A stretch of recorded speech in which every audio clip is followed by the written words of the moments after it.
L'exploration des grottes proches de la mer Morte permet de comprendre pourquoi elles constituaient des cachettes idéales pour un trésor extraordinaire. C'est là, dans le nord d'Israël, que des archéologues ont découvert un rouleau scellé, resté caché pendant plus de 2000 ans, une découverte qui a anticipé d'un siècle la connaissance des textes chrétiens. Au départ, cela semblait n'être qu'un simple fragment ancien, jusqu'à ce que la traduction révèle l'impensable. Une lettre prétendument écrite par Jésus. Contrairement aux sermons ou aux paraboles, il s'agissait d'un message intime et personnel adressé à son frère Jacques, révélant une facette humaine et introspective du Christ. Lorsque la découverte a été rendue publique, même Joe Rogan a commenté l'affaire dans son émission, surpris par l'impact et le contenu de la lettre. Un texte qui ne réécrit pas la Bible, mais qui en élargit la compréhension. L'équipe chargée de la découverte a trouvé le rouleau en 2023, dans une petite cavité scellée à la cire durcie. Le texte, écrit en araméen, la langue parlée en Judée au 1er siècle, indiquait qu'il s'agissait d'un document profondément personnel, et non d'un texte doctrinal. La traduction l'a confirmé. C'était une lettre privée adressée à Yaakov, ou Jacques le Juste, reconnu comme le frère de Jésus. Ainsi, le monde a peut-être entendu pour la première fois une voix restée silencieuse pendant 2 millénaires. Une lettre qui, peut-être, n'aurait jamais dû être découverte. La première question, bien sûr, concernait l'auteur. Qui l'avait écrit? Le style était intime. La langue, différente des versets stylisés du Nouveau Testament. Il n'était fait mention ni de miracles, ni de sermons, ni de grandes prophéties. Il a plutôt parlé d'épuisement, de conflits intérieurs, de se préparer à l'inévitable. L'auteur a décrit un lourd fardeau, un désir de clarté et une prise de distance avec ceux qui parlent en mon nom, mais ne m'écoutent pas. C'était poignant, brut, profondément humain. Ce qui a le plus surpris les chercheurs, ce n'était pas seulement le ton, mais la cohérence. La structure des phrases, le dialecte et le contexte correspondaient à ce que l'on attendrait d'une personne écrivant à titre privé en Galilée au début du 1er siècle. La datation au carbone 14 du parchemin et de l'encre a confirmé qu'il date probablement de la période comprise entre 30 et 50 après JMRC, soit précisément l'époque où vécurent Jésus et Jacques. Mais un problème subsistait. Aucun document historique, biblique ou autre, n'indique que Jésus ait écrit quoi que ce soit. Dans les évangiles, il est décrit comme un orateur, un enseignant, quelqu'un qui transmettait la sagesse par la parole. Ces enseignements ont été préservés et consignés par la suite par des disciples tels que Matthieu, Marc, Luc et Jean. Mais ceci, une lettre manuscrite à son frère, si elle est authentique, réécrit plus que la tradition religieuse. Elle redéfinit Jésus non seulement comme une figure de sagesse divine, mais aussi comme un homme conscient de ce qui allait arriver, qui a choisi d'exprimer quelque chose en privé, quelque chose qui n'était pas destiné aux masses. Naturellement, les spécialistes sont partagés. Certains affirment qu'il s'agit d'un faux, certes bien réalisé, mais néanmoins contrefait. D'autres insistent sur la précision des détails. La composition de l'encre et la méthode de scellage sont trop sophistiquées pour avoir été réalisées sans outils modernes. Aucun faussaire de l'Antiquité n'aurait possédé de telles connaissances techniques. Et une question plus profonde se pose. Si Jésus a réellement écrit une lettre, pourquoi est-elle restée inconnue jusqu'à présent? A-t-elle été délibérément cachée, perdue lors des premières persécutions? Ou était-elle simplement destinée uniquement à Jacques et jamais à personne d'autre? Quel que soit le camp que l'on choisisse dans ce débat, le fait est que ce rouleau ne devrait pas exister, ni selon la doctrine, ni selon l'histoire, ni selon ce que nous pensions savoir de Jésus. Mais il existe. Tout comme ce fut le cas pour certains manuscrits de la mer Morte, tels que le livre d'Isaïe, qui s'est révélé être mot pour mot identique au texte massorétique, le monde est aujourd'hui confronté à un mystère encore plus ancien que n'importe quelle théorie. Un message du passé, écrit en silence et attendant depuis 2 millénaires d'être entendu. Quant au contenu de la lettre, si son existence même a déjà stupéfié historiens et théologiens, ces mots ont éveillé quelque chose d'encore plus profond, un sentiment de perplexité silencieux. Le texte ne contenait ni grande révélation, ni prophétie, et ne semblait pas destiné à être prêché en chair. Il était personnel. Traduit avec une extrême minutie par un petit groupe de linguistes et de théologiens, et encore partiellement diffusé au public, le texte ressemble davantage à une confession qu'à une proclamation. Écrit à la première personne, avec des phrases simples et un ton d'urgence contenu, il ne donne ni ordre ni citation biblique. Il interroge le poids de la foi. D'après les premières interprétations, la lettre débute par un moment de silence littéral. Les premières lignes, traduites approximativement, disent « que ce qui est élevé s'apaise et que ce qui est visible soit connu par ce qui est caché ». Dès le départ, il est clair qu'il ne s'agit pas d'un message destiné au public, mais de quelque chose de plus intime, de plus difficile à expliquer à voix haute. Le texte aborde ensuite un thème récurrent, la vérité comme un fardeau. L'une des phrases les plus marquantes affirme « La vérité n'est pas faite pour les masses ». La vérité doit être portée, et tous ne sont pas faits pour en supporter le poids. Il n'y a ni ton accusateur ni amertume, mais la tension est palpable, peut-être entre ce que Jésus croyait intimement et la façon dont son message pourrait un jour être déformé, mal interprété, voire utilisé par d'autres après son départ. Il n'est fait mention nulle part de roi ni d'empire. Rome n'est pas évoquée, pas plus qu'une menace voilée ou une connotation politique. Ce n'est pas un manifeste révolutionnaire. On dirait la dernière entrée d'un journal intime, une façon de confier quelque chose à une personne de confiance absolue. James, désigné simplement comme « mon frère de sang et d'âme », semble être le destinataire d'un réconfort d'une fragilité extrême. Dans un passage, l'auteur médite sur la solitude de l'incompréhension, même de la part de ceux qui l'ont suivi. Il ne voit que le feu, mais pas la main qui l'a allumé. Il répète mes paroles, mais il ne cherche pas à les entendre. Pour certains érudits, cela suggère que Jésus avait prévu comment ses enseignements seraient un jour sortis de leur contexte, utilisés davantage pour affirmer une identité que pour comprendre. Mais le passage le plus mystérieux, et sans doute le plus cité par la presse, se trouve vers la fin. Au lieu de donner des instructions morales ou de prophéties, l'auteur souligne simplement l'idée que la compréhension spirituelle doit être vécue et non consignée par écrit. Le pardon apparaît à plusieurs reprises, non pas au sens de péché, mais plutôt de malentendu. On trouve même un passage où il écrit « Pardonnez à ceux qui prennent mon nom à la légère. Ce ne sont pas des voleurs, ils ont faim. » C'est reconnaître que l'erreur est humaine, non par faute intentionnelle, mais par désir. Il n'est fait mention ni de miracle, ni de crucifixion, ni de résurrection.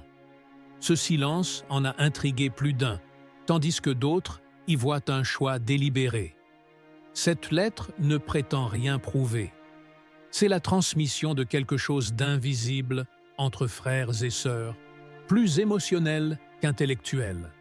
Alors, quel est le véritable message? Ce n'est pas une doctrine, ce n'est pas un avertissement, ce n'est pas un secret révélé, c'est l'humilité. C'est la lamentation de quelqu'un qui voit ce qui va arriver. Non seulement la mort, mais la transformation de tout ce qu'il représentait, et qui souhaite qu'un proche comprenne, ne serait-ce qu'une fois, avant que tout ne change. Pour de nombreux chercheurs, le véritable impact ne réside pas dans le contenu lui-même, mais dans le fait que cette voix, si elle est authentique, a survécu pendant 2 millénaires pour enfin être entendue. Ce qui frappe, c'est le silence, la simplicité, l'essentiel du texte. Dans un monde où l'on débat encore du sens des paroles de Jésus, voici un document qui ne tergiverse pas. Il invite à la réflexion. Il respire. Et, pour certains, C'est ce qu'il y a de plus puissant. C'est précisément ce qui a profondément marqué Joe Rogan. Dans un récent épisode du podcast The Joe Rogan Experience, la conversation a pris une tournure inattendue. L'invité, un historien universitaire spécialiste du christianisme primitif, a mentionné quelque chose qui a surpris Joe. « Attendez une minute. Jésus a écrit une lettre ?» a-t-il demandé, clignant des yeux d'incrédulité. « Personne ne m'avait jamais dit que c'était possible. » On sentait le changement de ton. L'énergie était différente. Non pas de façon sensationnaliste, mais comme lorsqu'une chose prend soudainement tout son sens, lorsqu'un détail anodin change complètement le contexte d'une conversation. Pour Joe Rogan et une grande partie de son public, ce n'était pas simplement une vieille relique. C'était un élément qui ne s'intégrait pas au puzzle que nous pensions avoir compris. L'historien expliqua que le rouleau avait été découvert près du mont Arbel, conservé dans de la cire datant du 1er siècle et écrit en araméen, et non en grec ou en latin. Joe revenait sans cesse à la même idée centrale. Nous possédons des milliers de pages écrites sur Jésus, mais ce rouleau pourrait-il avoir été écrit par lui? Cela change tout. Il est important de comprendre le ton employé. Joe ne promouvait pas une théorie du complot et ne faisait pas d'affirmations péremptoires. Il ne cherchait pas à susciter la polémique ni à étayer un récit. C'était une réaction typiquement Joe, curieuse, sceptique, ouverte. Et c'est précisément ce qui l'a marqué. Car ce qui l'a vraiment touché, ce n'était pas tant la découverte que le silence qui l'entourait. Pourquoi personne n'a-t-il jamais évoqué cette possibilité? Pourquoi l'idée que Jésus ait écrit quelque chose, même en privé, n'a-t-elle jamais fait partie de la manière dont nous apprenons à le connaître? L'invité a expliqué que, historiquement, la figure de Jésus a été perçue à travers la tradition orale. Ses paroles étaient prononcées, non écrites. C'est ainsi que les premiers évangiles le présentent. Mais cette découverte, si elle est authentique, change la donne. Elle laisse entendre que Jésus aurait pu écrire quelque chose, non pas pour les masses, mais pour un proche. Ce petit détail soulève une question bien plus vaste. Qu'est-ce qui a pu être écrit d'autre et perdu? Comme on pouvait s'y attendre, Joe n'a pas laissé passer l'occasion. Il a cité l'Évangile de Thomas, un texte supprimé pendant des siècles, que certains érudits considèrent comme contenant des paroles authentiques de Jésus, mais qui a été exclu de la Bible canonique. Il a également mentionné l'Évangile de Marie et d'autres écrits gnostiques. Il a aussi fait remarquer que le plus ancien évangile, celui de Marc, présente un Jésus profondément juif, une vision qui diffère des textes postérieurs. Ces écrits, redécouverts des siècles plus tard, souvent enfouis, n'ont pas émergé pour étayer une théorie, mais pour nous rappeler une chose essentielle. L'histoire n'est pas toujours ce que nous croyons, surtout lorsqu'elle est filtrée par les structures et les institutions du pouvoir. Pourtant, Joe ne présenta pas la lettre comme une preuve de censure. Il posa des questions pertinentes. Et si elle avait simplement disparu avec le temps?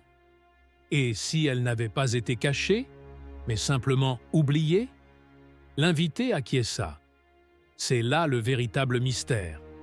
Peut-être le parchemin n'avait-il pas été délibérément enterré ou effacé. Peut-être avait-il simplement survécu par hasard, scellé dans de la cire, intact pendant 2000 ans, attendant en silence. Ce qui a le plus touché Joe et son auditoire, ce n'était pas seulement le contenu de la lettre, mais l'idée que l'histoire peut encore nous surprendre. Qu'une chose si infime, un simple parchemin, un simple instant d'écriture, puisse nous amener à nous arrêter et à repenser tout ce que nous pensions savoir. Et c'est ce que JRE a toujours fait de mieux, ne pas imposer de conclusions, laisser les conversations se dérouler naturellement. Et cet épisode, en particulier, a suscité l'étonnement, le respect, et cette idée troublante que, parfois, le passé n'a pas encore fini de parler. La véritable leçon réside peut-être là, non pas dans l'authenticité de la lettre, mais dans le simple fait qu'elle existe.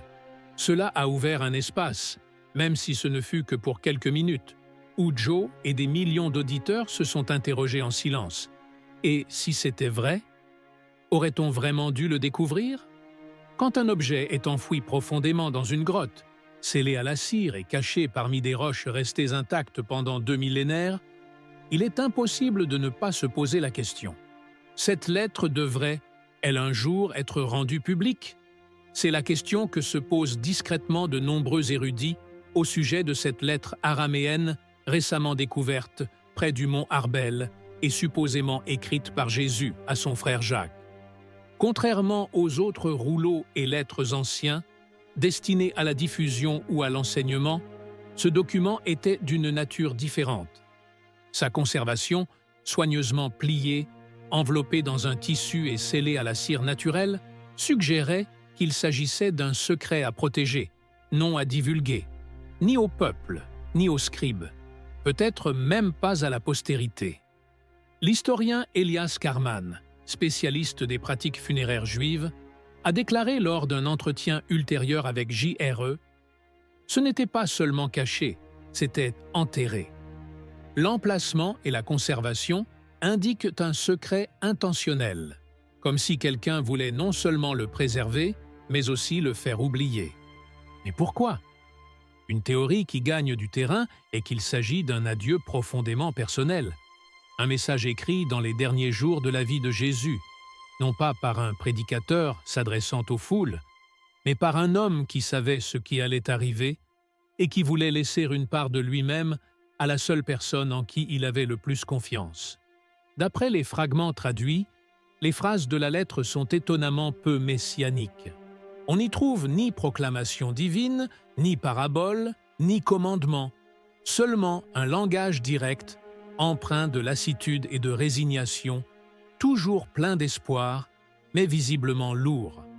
Des passages tels que « Tenez bon quand les ténèbres s'abattent » et « Ce que je n'ai pu dire, je vous le laisse en silence » ressemblent moins à des enseignements qu'à des confessions. N'était pas un sermon, c'était un murmure. Et c'est cette tonalité émotionnelle qui a le plus touché les chercheurs. Non pas ce que la lettre dit en termes doctrinaux, mais ce qu'elle transmet. Car si c'est authentique, et les spécialistes admettent que la datation au carbone 14 et la structure linguistique sont convaincantes, alors nous ne lisons pas seulement des mots historiques, mais quelque chose que Jésus n'a peut-être jamais voulu que quiconque d'autre que son frère lise. Et c'est là que le poids existentiel entre en jeu. Qu'y a-t-il d'autre là-bas?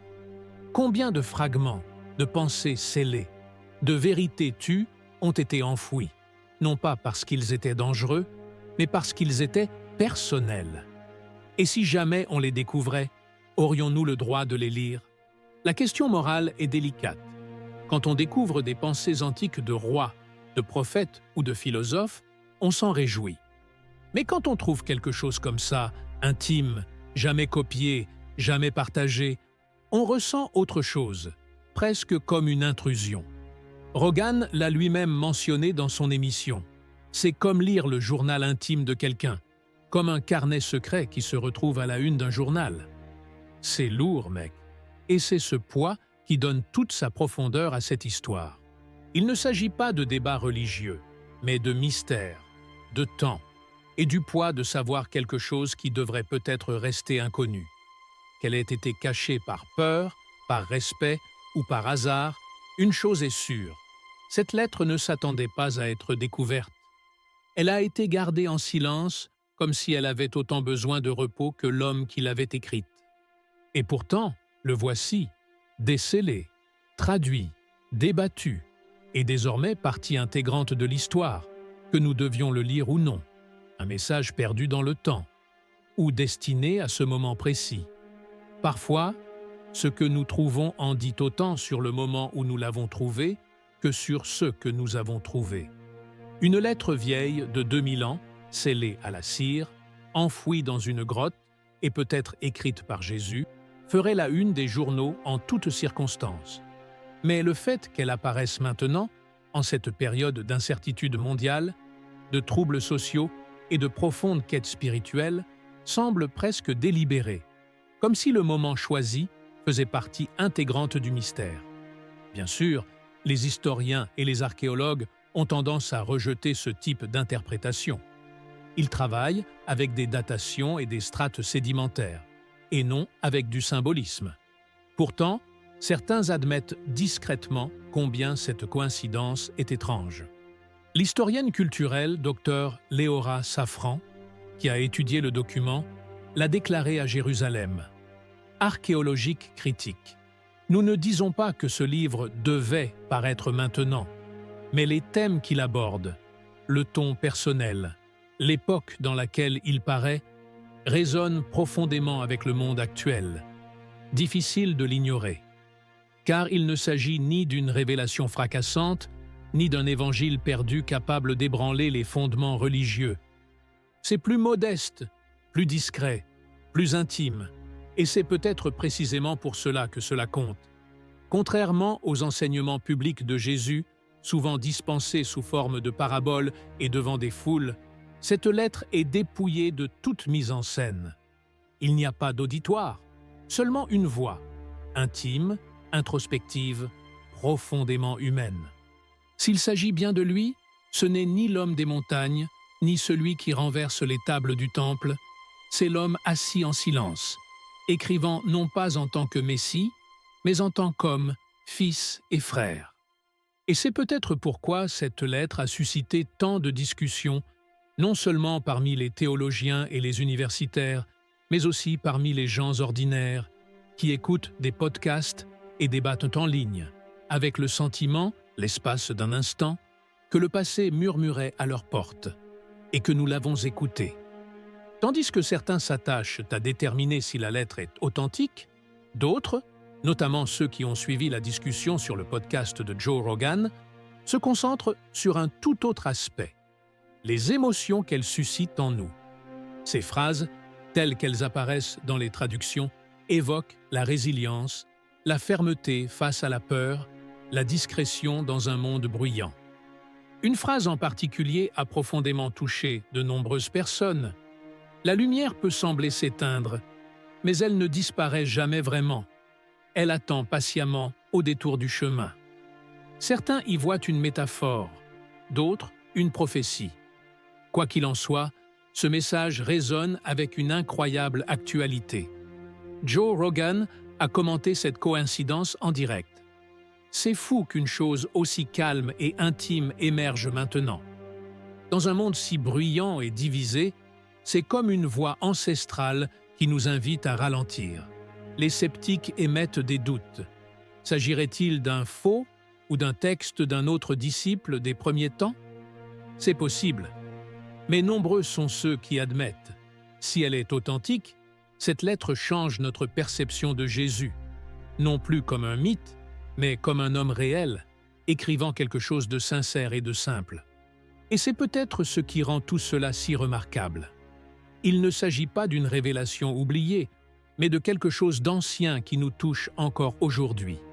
Parfois, la valeur ne réside pas dans la découverte du message, mais dans ce qu'il éveille en nous. Peut-être n'était-elle pas destinée à être découverte, ou peut-être a-t-elle survécu jusqu'à présent pour une raison précise. Une lettre scellée à la cire, cachée dans une grotte, écrite non pour le commun des mortels, mais pour un frère de confiance, et, 2 millénaires plus tard, son murmure nous parvient encore. L'a dit Rogan, c'est effrayant, mais aussi magnifique. Car certains messages, plus ils tardent à être diffusés, plus leur impact est fort. Et la question demeure, avons-nous entendu la véritable voix de Jésus, ou simplement une autre énigme ancienne, nous invitant à écouter avec notre cœur